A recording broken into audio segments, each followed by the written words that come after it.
Conexión con Dios. Diga conmigo, fructificando. Y sé que si usted vino el miércoles pasado, recibió una palabra de mucha bendición. Y vamos a seguir la línea de este tema para entrar a cómo dar fruto en nuestras vidas. Yo le invito a que abra su Biblia en el libro de Juan, capítulo 15, versículo 8. Juan, capítulo 15, versículo 8. Y hoy quiero tocar el tema llevando fruto. Diga conmigo, llevando fruto.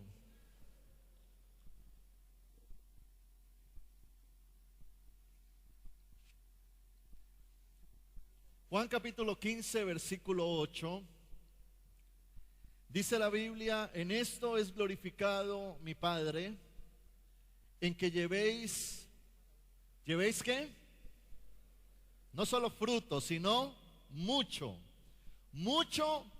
fruto, y seáis así mis discípulos. ¿Cuántos de los que están aquí quieren alegrar el corazón de Dios? ¿Sabe cómo alegra usted el corazón de Dios? Llevando mucho fruto. Yo creo de que cuando llevamos fruto le sacamos una sonrisa a Dios. Hace unos días un amigo me mandó las fotos de la celebración de su hijo. Él tiene unos 8 añitos y resulta de que entró a un campeonato de fútbol, de competencias, y el equipo del niño llegó a la final y ganó. Entonces ahí estaba su hijo levantando un trofeo. Imagínese usted, póngase en la posición de ese papá. ¿Cómo se sentiría usted si su hijo está levantando un trofeo? ¿Contento o triste? Contento, porque su hijo está teniendo una victoria. ¿Cómo se pone Dios cuando las cosas salen bien en nuestras vidas? ¿Cómo se pone Dios cuando hay prosperidad en tus finanzas, felicidad en tu hogar, crecimiento en tu ministerio? Cuando las cosas marchan bien en tu vida, diga conmigo, Dios se alegra. Y dice también, y seáis así mis discípulos. ¿Sabe qué significa discípulo? Significa seguidor o alguien que imita. Porque cuando Cristo vino a la tierra dio mucho fruto. ¿Cuántos creen eso? Cristo dio mucho fruto. Todo lo que se propuso hacer lo hizo. Y su mayor fruto fue la salvación para nosotros. Eso quiere decir de que cuando tú das fruto estás imitándolo a Él, porque en Él somos más que vencedores, dice la palabra del Señor. Y si Dios es un campeón, hijo de tigre sale como pintado, ¿verdad que sí? Eso significa de que si Cristo triunfó, usted y yo tenemos que ser triunfadores, victoriosos. Tenemos que salir adelante, a pesar de las adversidades. Note que la vida de Jesús no fue fácil. Tuvo problemas, aflicciones, traiciones, perseguidores, gente que lo odiaba, pero a pesar de todo lo que rodeaba a Jesús, que era malo, a pesar de eso, Jesús triunfó, avanzó, conquistó, porque Él tenía claro para qué había sido puesto en este mundo, y era para salir adelante. Un hijo de Dios, iglesia, se evidencia por su fruto. Eso fue lo que dijo Jesús en Lucas capítulo 6, verso 44. Dice la Biblia: porque cada árbol se conoce por su fruto. Cada árbol se conoce por su fruto, pues no se cosechan higos de los espinos, ni de las zarzas se vendimian uvas. Eso lo que quiere decir es de que si usted ve un higo, que es como una especie de una breva, el higo sale de la higuera, no salen de espinos. Lo mismo las uvas salen de la vid, no de las zarzas. Un árbol de mango produce mango, Y si usted es un hijo de Dios, debe de evidenciar ser un hijo de Dios. Todos nosotros, iglesia, estamos llamados a dar fruto porque para eso nos puso Dios. Ahora, ¿qué es el fruto? El fruto es lo que nosotros producimos. Es lo evidente, lo que se ve, lo que se manifiesta. Cuando hablamos de fruto, póngame la diapositiva, por favor. Fruto es tener. Diga conmigo, tener. Y cuando hablamos de tener, estamos hablando de que toda nuestra vida, iglesia, toda nuestra vida tiene que ser fructífera. ¿Será que Dios quiere bendecirnos en todas las cosas? Eso dice el libro de Juan. Allá adelante, por Apocalipsis, dice: amado, yo deseo que tú seas prosperado en todas las cosas.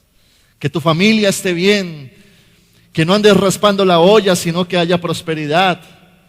Que no tengas un ministerio escaso, sino un ministerio de fruto, de bendición. Que en tu vida se manifieste el fruto del Espíritu, que es el carácter, la santidad, el buen genio, la amabilidad, la veracidad. Que Cristo se manifieste en cada uno de nosotros. Y cuando hablamos de fruto, todos queremos dar fruto. Pero nos encontramos con una generación que quiere tener fruto sin hacer. Y usted sabe que para tener, primero tenemos que hacer. Hay una generación de personas que no son esforzadas, que no son disciplinadas, que no son perseverantes, que no son trabajadoras. Pero también nos encontramos con una generación que quiere hacer sin ser. Hay mucha gente que vemos en las iglesias que quiere hacer cosas, trabaja, se esfuerza, discipula, va y consolida, predica, va y trabaja, se esfuerza, hace, pero el modelo de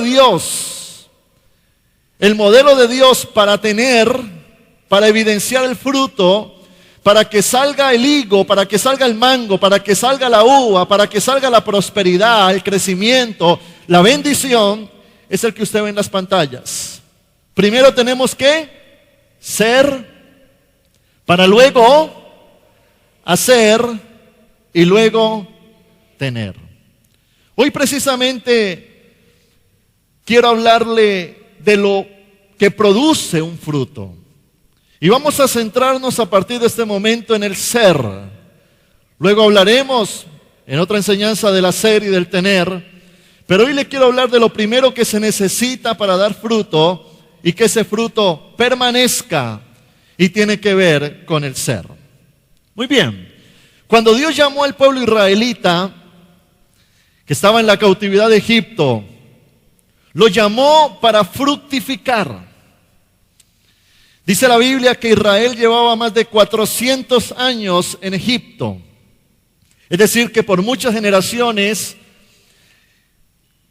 permanecieron en ese lugar, creciendo, muriendo, teniendo hijos, desarrollándose hasta 400 años. Y Dios llama a Moisés para ser el libertador de esa nación, sacarlos de Egipto y trasladarlos a Canaán, que era la tierra prometida. Y mire lo que Dios le dice a Moisés en Éxodo capítulo 3, versículo 8.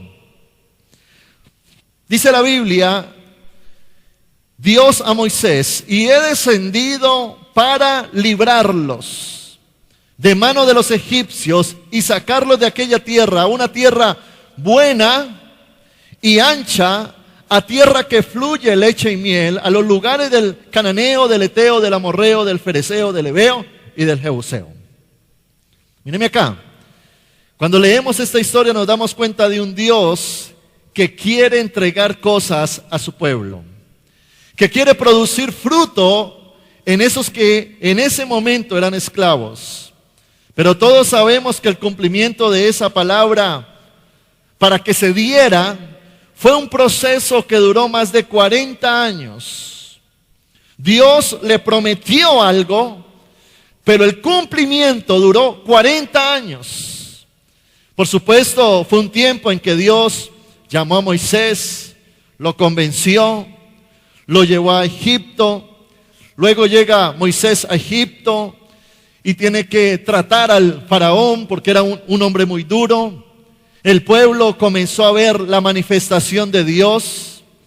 Alguien decía que las 10 plagas para Egipto fueron juicio, pero para los israelitas fueron milagros. Esos israelitas comenzaron a ver a Dios manifestarse. A ese Dios no lo conocían. Comenzaron a ver milagros. Dios se comenzó a revelar de una manera poderosa. Claro, cuando Dios les da esa palabra, ellos en el momento en que la reciben, quieren ya estar en Canaán.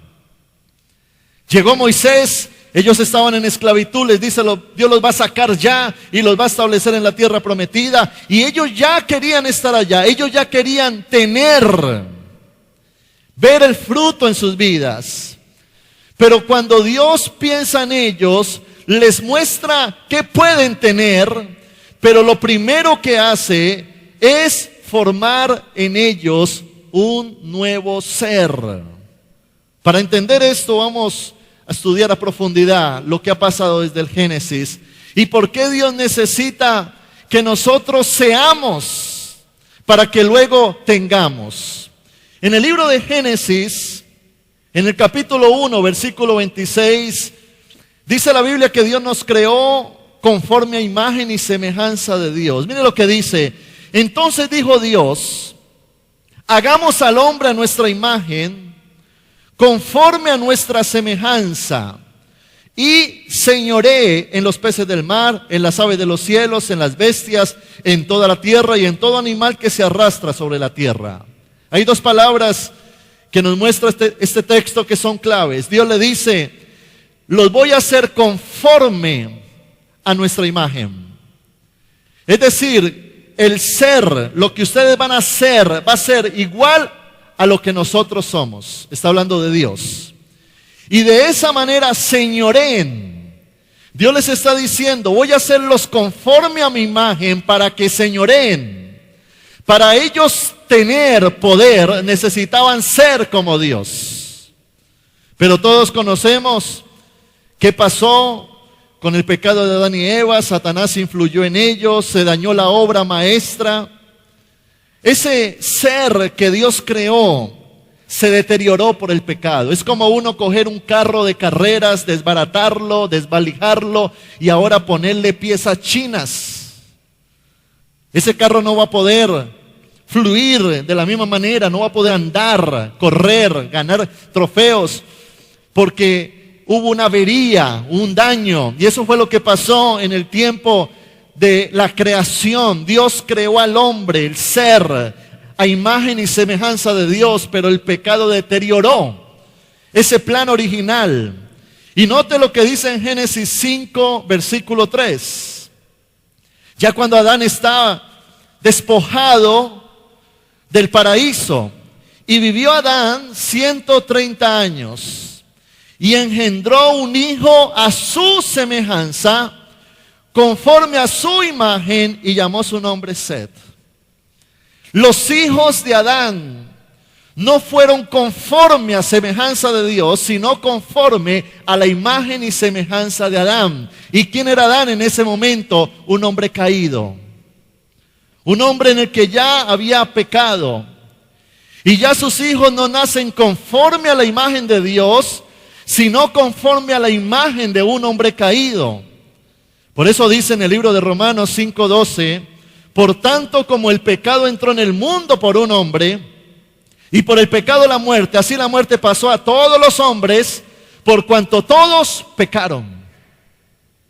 Dios creó a un hombre santo, pero Adán creó a un hombre pecador.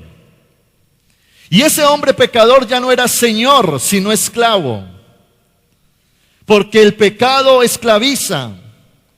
Y cuando nosotros nos vemos en nuestra humanidad, 6,000 años después, llegamos a Cristo bajo una naturaleza no divina, sino de pecado. El ser humano corriente, usted y yo, no llegamos a Cristo hechos conforme a la imagen y semejanza de Dios, sino como consecuencia del pecado de un hombre, que fue el pecado inicial.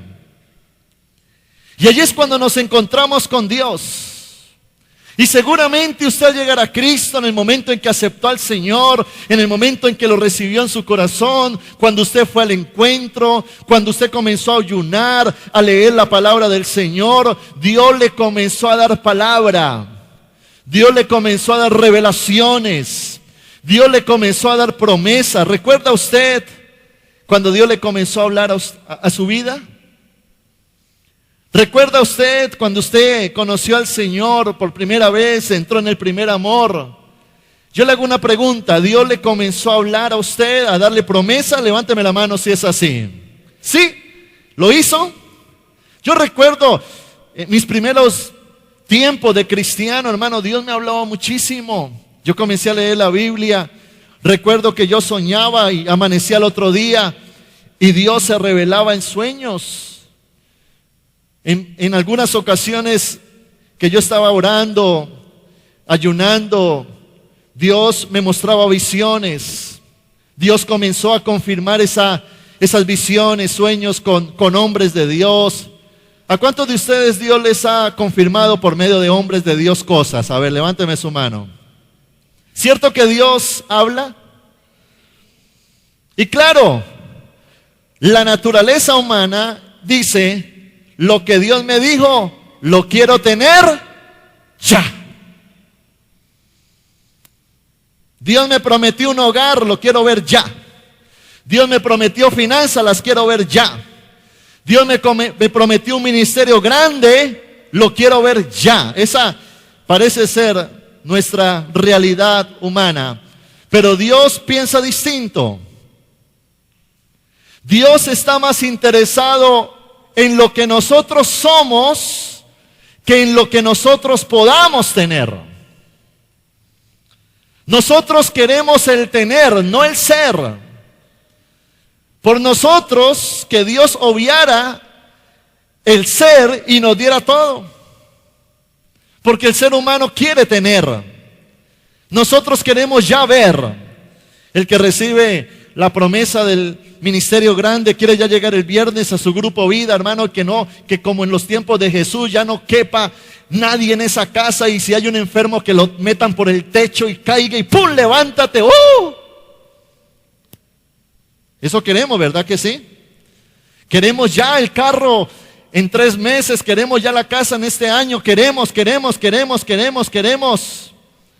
Pero Dios piensa distinto. Dios dice: empecemos por el principio. Por eso dice la Biblia: si alguno está en Cristo, nueva criatura es. Las cosas viejas pasaron, he aquí, yo hago todo nuevo. ¿Sabe a qué se refiere Dios en primer lugar? A nosotros, al ser. ¿Recuerda usted la visión que tuvo Jeremías cuando dice que Dios lo llevó al taller del alfarero? Y el alfarero tenía una jarra en sus manos que se echó a dañar, se destruyó. Y el alfarero cogió de nuevo con barro y comenzó a hacer una nueva vasija conforme al diseño que él tenía. Y dice Jeremías: así somos nosotros en el barro del alfarero. Primero Dios nos trata, nos forma, nos vuelve a diseñar para llegar a ser como la persona de Jesucristo. El apóstol Pablo lo tuvo que entender. Fíjese que el apóstol Pablo era un impío, perseguidor de cristianos. Un día va rumbo a Damasco, Dios se le aparece, cae al piso, recibe una revelación de Jesucristo, queda ciego, se encierra 3 días, aparece Ananías, le dice: yo fui enviado para que recibieras al Espíritu Santo.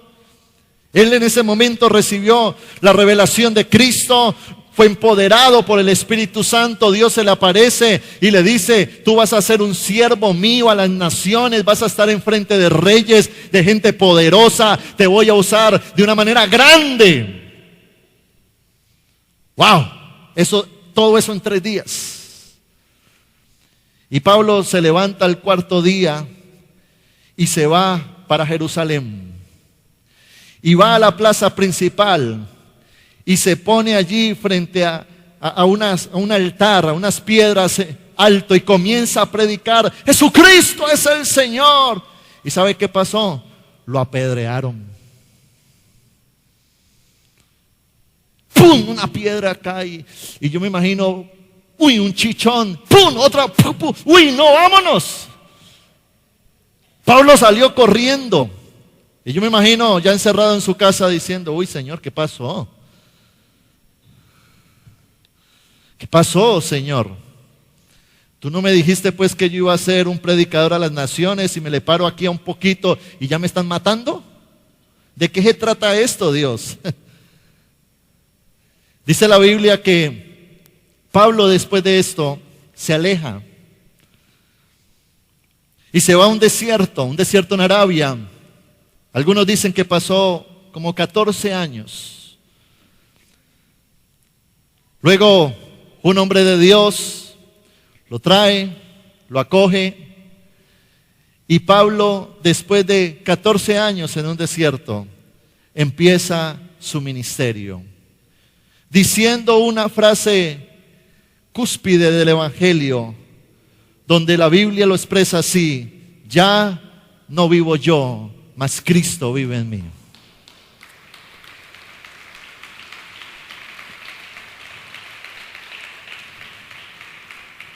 Pablo la tenía clara: para tener, primero tengo que ser. Para tener, primero tenemos que ser. ¿Cuál es la meta que tenemos los cristianos? ¿Cuál es la meta que tenemos los cristianos? Ser como Cristo. Ser como Cristo.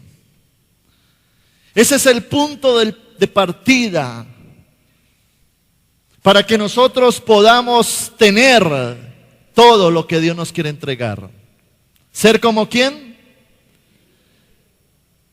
Ser como Cristo. Gálatas capítulo 1, versículo 16. El apóstol Pablo dice: revelar a su Hijo en mí. Revelar a su Hijo en mí. ¿Qué significa eso? Que en mi vida se muestre Cristo. Y dice Pablo: para que yo lo predicase entre los gentiles, no consulté enseguida carne o sangre. Está diciendo: para yo ser efectivo en mi predicación, para yo ser de fruto en mi ministerio, lo primero que tengo que hacer es revelar a Cristo en mi vida. Y si eso pasa, Colosenses capítulo 3, versículo 4. Cuando Cristo, vuestra vida, se manifieste, entonces también seréis manifestados en Él en gloria. Es decir, cuando Cristo se manifieste en nuestras vidas, entonces habrá una manifestación de su gloria en nosotros. En otras palabras, vendrá fruto, bendición, prosperidad, alegría, paz, gozo, crecimiento. Eso es lo que queremos, ¿verdad que sí? Hace un tiempo conté un testimonio de una imagen que vi y me impactó en televisión. Hay un gran hombre de Dios en Estados Unidos que se llama T.D. Jakes. Es un hombre, es un pastor de una iglesia, una de las iglesias más grandes en Estados Unidos. Ya es una persona que pasó los 60 años, ha escrito muchos libros, bestseller, tiene un ministerio gigante, predica en las naciones, es un hombre muy reconocido. Entonces una vez lo llamó Benny Hinn al programa que él tiene y le hizo una entrevista. Entonces le preguntó: ¿cómo llegaste a tener tanto? Entonces este hombre le comenzó a contar, yo vi toda la entrevista, Le comenzó a contar sus inicios y él decía, mira, yo vengo de un pueblo de Estados Unidos muy pobre, muy pequeño. Mi familia era de escasos recursos y cuando yo era jovencito yo conocí al Señor en una iglesia muy pequeña y Dios me comenzó a dar promesas, me comenzó a hablar del ministerio, de todo lo que quería hacer a través de mí. Y a partir de ese momento comencé a esforzarme por alcanzar eso que Dios me había prometido. Pero un día, fatigado, llegué a la presencia del Señor y le dije, Señor, ¿por qué no me das más? ¿Por qué no das más en mi ministerio, Señor? ¿Por qué no me provees más en mis finanzas? ¿Por qué? ¿Por qué no se está dando lo que yo quiero ver? Entonces, él dice que Dios le habló y le dijo, T.D. Jakes, déjame de pedir más y sé mejor.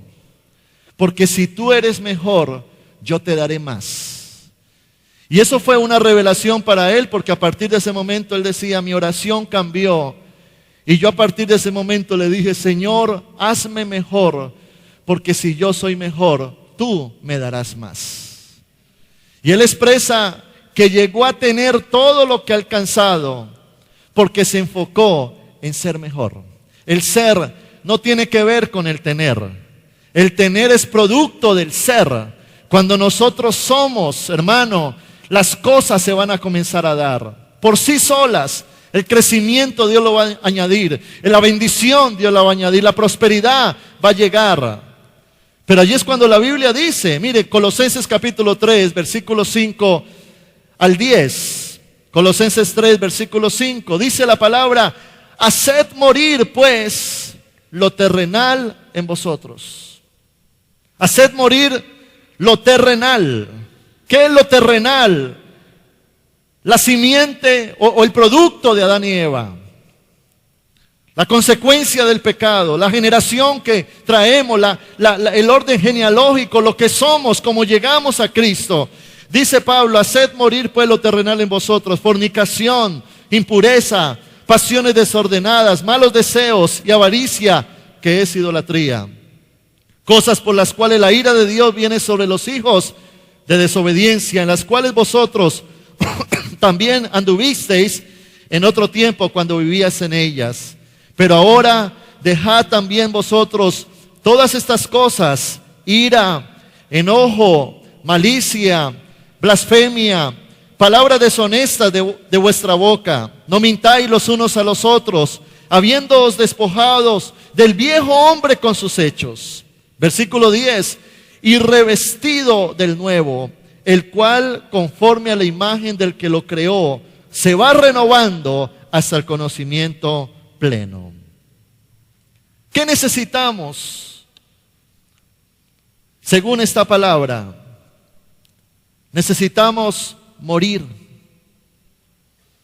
Necesitamos enfocarnos en el ser. Porque cuando le dicen a alguien, usted es un mentiroso, eso no tiene que ver con el tener, sino con el ser. Usted es un desordenado. Usted es una persona que está en ese pecado. Estamos hablando del ser. Y yo creo que como cristianos tenemos que entrar a la renovación de nuestra mente, en entender que más importante para Dios que el tener es lo que nosotros somos.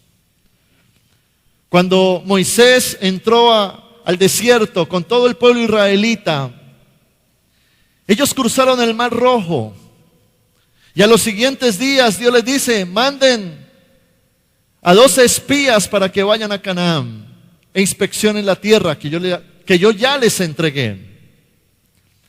El domingo predicaba acerca de eso, de cómo 12 vieron lo mismo, llegaron donde Moisés, 10 dijeron no se puede, 2 dijeron sí se puede. Pero quiero leer algo relevante que dijeron los 2 que sí creyeron que podían tener la tierra que Dios les había prometido. Números capítulo 14, versículo 8. Esos 2 espías, Josué y Caleb, dijeron algo clave para alcanzar el éxito en la vida cristiana. Números 14, 8, dice la Biblia, si Jehová se ¿qué? se agradare de nosotros. Si Jehová se agradare de nosotros, Él nos llevará a esta tierra y nos la entregará, tierra que fluye leche y miel. Ellos no dijeron, armémonos, equipémonos, ¿cuál es la estrategia de guerra? ¿Qué vamos a hacer? Porque para tener hay que hacer, pero ellos dijeron, no, antes de hacer hay una primera preocupación y es, seamos agradables a Dios. Si Dios se agradare de mí, cada una de las promesas que Dios te ha dado se van a dar si Dios se agrada de ti. Lo que Dios nos ha prometido es grande. ¿Cuántos dicen amén a eso? Yo no sé si los sueños que Dios ha puesto en usted son grandes. ¿Cierto que esos sueños son tan grandes que no los podemos lograr humanamente? Y peor como están las cosas. Imagínese que Dios le diga a usted, te voy a dar una empresa, una multinacional, te voy a prosperar, te voy a bendecir, te voy a dar esto. Y salimos y vemos la economía como está, patas arriba, las circunstancias, los problemas, las adversidades. Un ministerio grande y comenzamos a ver cómo maquina el enemigo, los planes del diablo, lo difícil que es la gente. Por eso el tener no tiene que ver solo con el hacer, sino que hay algo más importante que el hacer y es el ser. Y tenemos que entender lo que decían estas dos personas referente al tener. Ellos dijeron, si Jehová se agrada de nosotros, Él nos llevará, Él nos entregará. ¿Quién va a producir tu milagro? ¿Quién va a producir tu prosperidad? ¿Quién va a producir tu crecimiento? Diga conmigo, es Dios. ¿Y Dios cuándo nos va a entregar eso? Cuando Dios se agradare de nosotros. Dele un fuerte aplauso al Señor.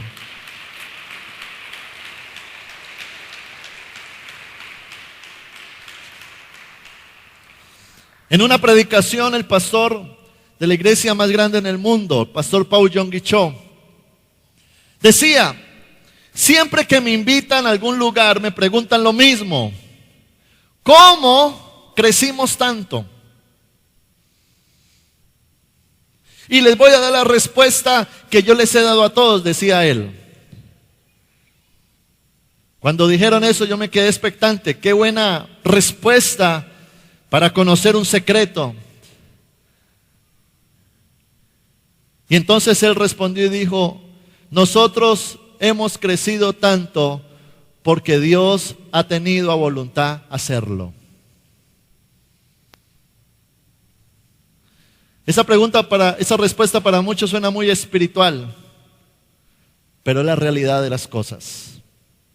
Ellos dijeron, nosotros no hemos crecido por estrategia, por capacidades humanas, porque, en otras palabras coloquiales, porque a Dios le dio la gana.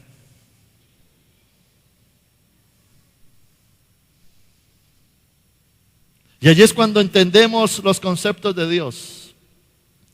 Muchos quieren tener el ministerio grande. ¿Quién te va a dar ese ministerio? Dios. ¿Cuándo? Cuando Él le dé la gana.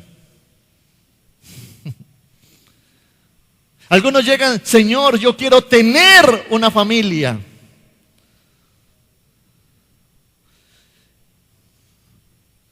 Y hay algunas personas que llegan a la iglesia, unos llegan jovencitos, otros medio jovencitos, otros llegan jovencitos pensionados más adelante, quieren una familia. Y Dios le dice, te la daré. Esta es la promesa. Pero para tener primero tenemos que... Oiga, cuando yo llegué a Cristo, yo le pedí a Dios una familia. Pero me porté muy mal en el mundo. La embarré mucho. Como uno ha sido pintica, pues las mujeres me seguían. Y dejé a muchas mujeres con el corazón partido. Entonces llego donde Dios y le digo, listo Señor, mi esposa. Y un día Dios me habló y me dijo, antes de yo darte mi esposa, te voy a tratar un poco. Voy a sanarte y voy a formar un corazón para una esposa. Ese periodo de tiempo me tomó 10 años. Alguna vez le predicaba a los jóvenes y le decía, Dios me tuvo 10 años sin novia. Y yo le decía, Señor, ¿qué pasa?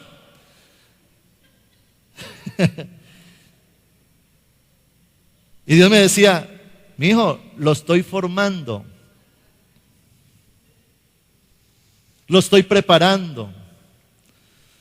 Y por supuesto, no es fácil entrar en el taller de Dios. Y por eso es que algunos dicen, no, yo no estoy bajo los procesos, me salgo y se casan mal y después hay un divorcio. Porque para tener, primero tenemos que ser. Así es que, esposa mía, Dios te entregó un hombre procesado.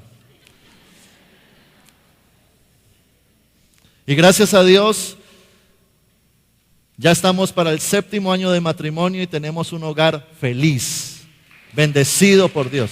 ¿Cierto, mujer? Diga que no y verá.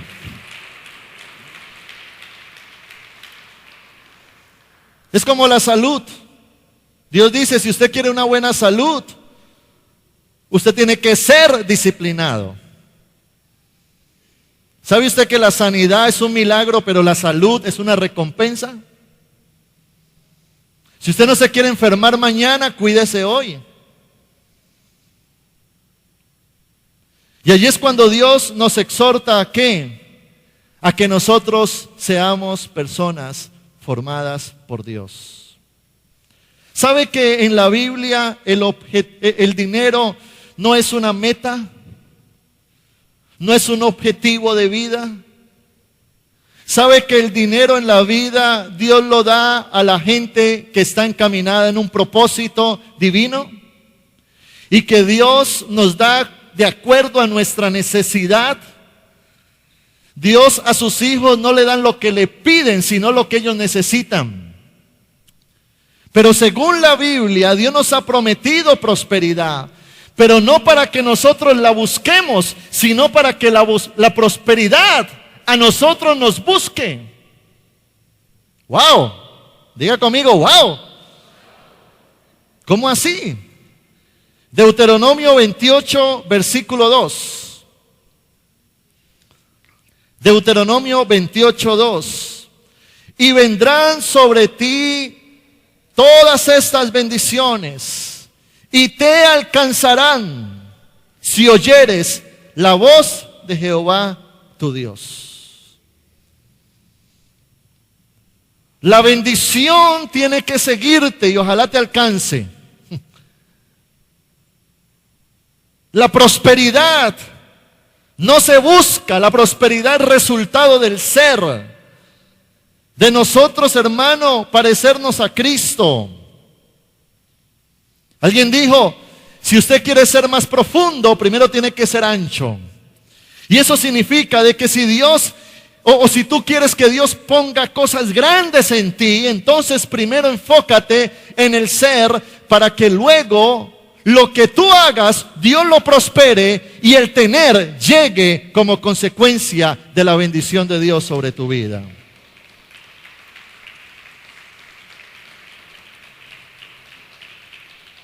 Explicando entonces lo que es el ser, quiero explicar cómo podemos entonces enfocarnos en ese ser. ¿Cómo podemos? Si me puede acompañar John en el piano, por favor. ¿Cómo podemos? ¿Cómo podemos crecer en el ser? ¿Cómo podemos enfocarnos en ser lo que Cristo quiere que nosotros seamos para ver la bendición de Dios? Y le voy a dar 3 principios sencillos para que podamos aplicar esta palabra en esta noche. Primero, busquemos cambios genuinos. Busquemos cambios genuinos. busquemos cambios genuinos.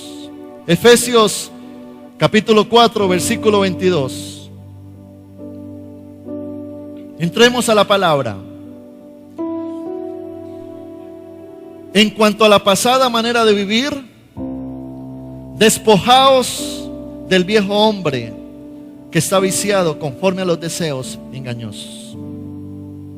La palabra despojarse significa renunciar, quitar, desprenderme. Es como una camisa que usted se pone hoy y la ve rota. Usted no tiene que llevarla a su closet y guardarla. Usted tiene que cogerla y echarla a la basura y saber de que mañana sacaron la basura y desapareció. Hay algunos, hermanos, que lo que han hecho con el viejo hombre es meterlo al closet. Y han tomado a Dios como un escampadero. Hay mucha gente que se acerca al Señor porque lo toman como el Dios bombero. Apaga el incendio en el que estoy. Pero el viejo hombre está en el closet. No es que después vaya a salir del closet, ¿no? Pero ahí está en el closet. Y parece que Dios le medio resolvió el problema y van al closet y se lo ponen de nuevo y salen al pecado del mundo. O vienen a la iglesia y lo dejaron en el closet y vienen acá, levantan sus manos, aleluya, gloria a Dios. Y mañana antes de salir de la casa se lo ponen y salen a decir mentiras, groserías, su comportamiento igual al de un impío. Y cuando Pablo habla de despojarnos, están diciendo, destrúyelo. Mire lo que dice Romanos 6, versículo 6. Sabiendo esto, que nuestro viejo hombre fue crucificado juntamente con él, para que el cuerpo del pecado sea, ¿qué dice ahí la palabra? A ver, ¿qué tenemos que hacer con el cuerpo del pecado? Dice, a fin de que no sirvamos más al pecado. Dios, ¿cómo te va a dar dinero con tu viejo hombre en el closet? Si con dinero vas y te pones otra vez el cuerpo de pecado para servir a ese cuerpo y seguir pecando con la prosperidad de Dios. Y ahí es cuando necesitamos cambiar nuestra estructura mental formada en el mundo.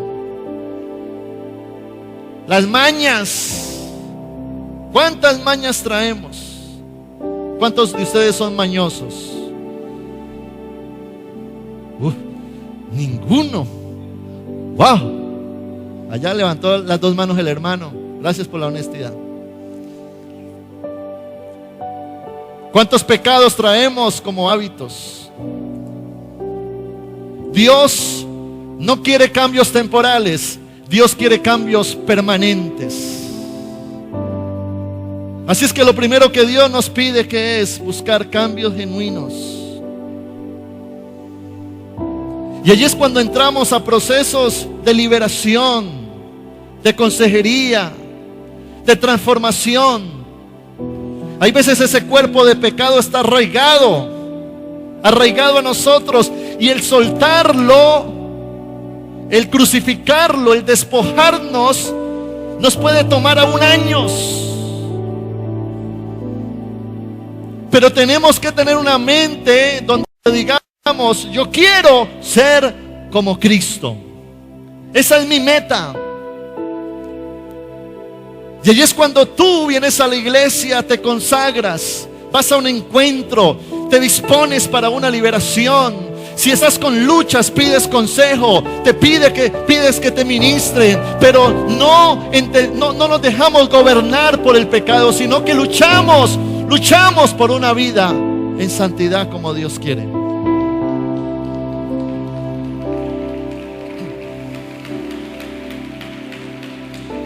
Lo segundo que se necesita: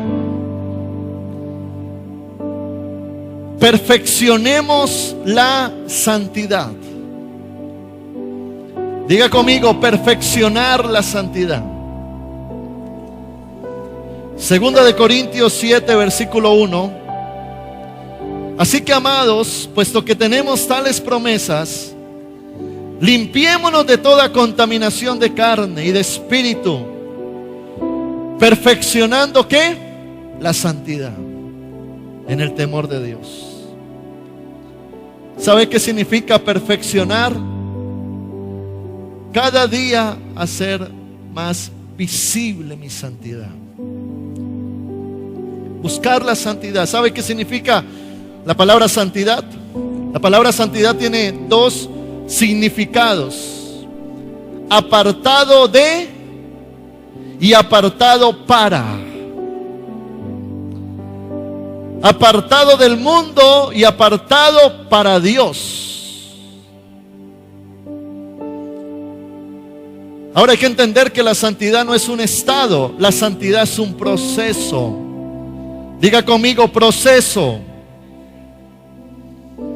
Es un proceso. Yo el otro día me encontré con un hombre que fue a un encuentro. Llevaba muchos años fumando, adicto. Y en ese encuentro Dios le ministró, le liberó. Y llegó a la ciudad, pasó una semana, 2, 3, y a la cuarta semana cayó, se fumó un cigarrillo. En ese momento vino el diablo: si ves, tú no puedes, hipócrita. Vino la culpa, no volvió a la iglesia. Luego hablé con esa persona y yo le decía: antes de ir al encuentro, ¿cuántos cigarrillos te fumabas al día?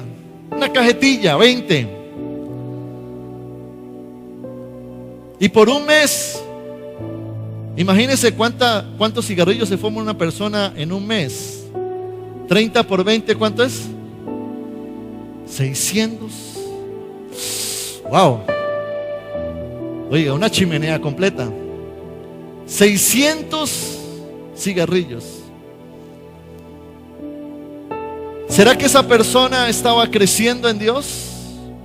En vez de 600 antes del encuentro, se fumó uno después del encuentro. Y ahí es cuando muchos cristianos, entre comillas, juzgan. Pero hay que entender que la santidad se perfecciona. ¿Cuántos de nosotros no hemos fallado después de un encuentro, después de una liberación, después de servirle al Señor? Yo en muchas ocasiones fallo, me equivoco, pero tengo que ir a la presencia del Señor, pedirle perdón al Señor y decirle: Señor, tu palabra dice, 7 veces cae el justo, mas tú lo levantas. Y yo voy a seguir adelante, y voy a seguir luchando, y voy a perfeccionar la santidad en mi vida. Cada día. Dice la Biblia que si pecamos, abogado tenemos: a Jesucristo el justo. Y si confesamos nuestro pecado, Él es fiel y justo para perdonarnos y limpiarnos de toda maldad. No le estoy hablando de un pecado deliberado.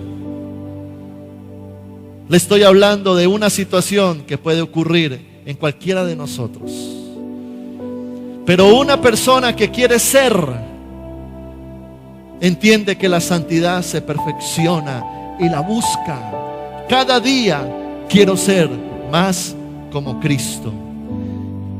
Y que tu meta sea, levantarte un día y mirarte al espejo y ver a Cristo. Esa es la meta de cada uno de nosotros. Y lo tercero que se necesita para ser es que desarrollemos la mente de Cristo. Desarrollemos la mente de Cristo. Primera de Corintios 2:16. Dice la palabra: porque ¿quién conoció la mente del Señor? ¿Quién le instruirá? Mas nosotros tenemos la mente de Cristo. Yo quiero que usted por un momento reflexione en lo que significa eso. ¿Qué es tener la mente de Cristo?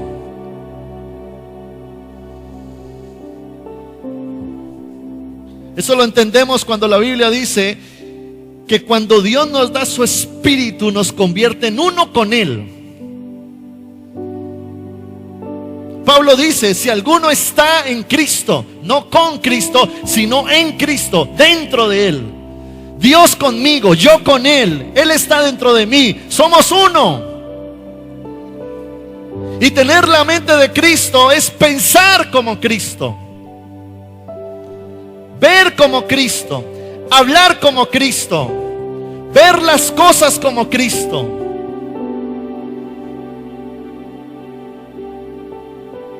Es decir, que Dios quiere que nosotros desarrollemos sus pensamientos, una mentalidad de fe, una mentalidad de sacrificio, una mentalidad de perseverancia, una mentalidad de optimismo, una mentalidad de eternidad.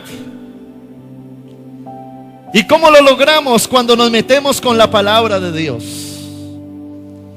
Cuando tú comienzas a conocer a Dios y Dios por medio de su palabra comienza a transformar tu mente. Cuando no solamente te conoces el versículo, todo lo puedo en Cristo que me fortalece, sino que cuando viene la adversidad, el problema, el gigante, la aflicción, dices inmediatamente, todo lo puedo en Cristo. Estás pensando como Cristo. Tienes la mente de Cristo.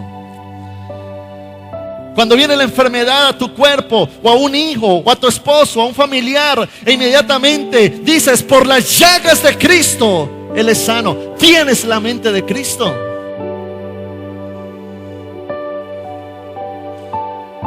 Porque muchos han cogido los versículos como un amuleto, y entonces está lloviendo, hay sangre de Cristo, que no me moje. Hay sangre de Cristo, que no me coja el carro. Hay sangre de Cristo, que encuentre mis llaves. Eso es religiosidad mentirosa. Pero cuando tú entiendes el poder de la sangre de Cristo y ves que el demonio como que se está metiendo en tu vida, en tu empresa, cuando el hijo viene a correr y vi un espanto, te levantas, hay poder en la sangre de Cristo. Tienes la mente de Jesucristo. Hay victoria, iglesia.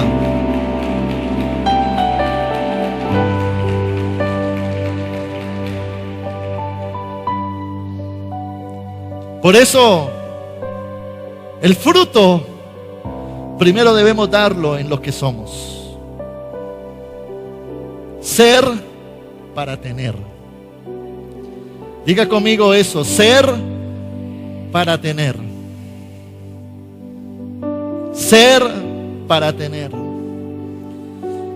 Cuando tú eres, la bendición no te pervierte. El problema no te destruye. Cuando tú eres, ves a tus enemigos desde la óptica de Dios. Vives confiado en Dios porque Él es tu fortaleza. La Biblia dice que quiere que demos mucho fruto. Y en el versículo 16 de Juan 15 dice, y que nuestro fruto permanezca. Es decir, no solamente que des fruto hoy, sino siempre. Pero ¿sabes cuál es el problema de mucha gente? Que quiere dar fruto, pero alejarse de la vid. Hay gente que le comienza a ir bien y se olvida del que promueve la bendición, de lo que provoca la bendición. Para dar tu fruto verdadero y permanente, tienes que estar pegado a la vid. Una persona pegada a la vid, que es Cristo, siempre da fruto. Porque la rama que está pegada al tronco, usted le quita los frutos y vuelve a los meses y tiene fruto de nuevo, porque sigue pegada a la vid. Pero si usted quita los frutos, corta la rama, la tira al piso, vuelve a los meses y no tiene fruto. Tenemos que estar pegados a Dios y siempre daremos fruto. Siempre daremos fruto. Siempre daremos fruto. Es el tiempo de dejar lo que queremos ver allí quieto y enfocarnos en lo que Dios quiere ver en nosotros. Le pedimos a Dios: Señor, dame más. Dios dice: dame más tú. Quiero más oración. Quiero que te metas más conmigo. Quiero más intimidad. Quiero más relación. Quiero más cambios en ti. Quiero que reflejes a Cristo. Quiero que cambies tu conducta. Quiero que cambies tus palabras. Quiero que cambies tus pensamientos. Quiero que quites la queja. Quiero que quites el pecado. Quiero que quites esos hábitos. Quiero más de ti. Quiero más de ti, dice el Señor. Aleluya, dale un fuerte aplauso al Señor. Póngase de pie, por favor. Conexión con Dios.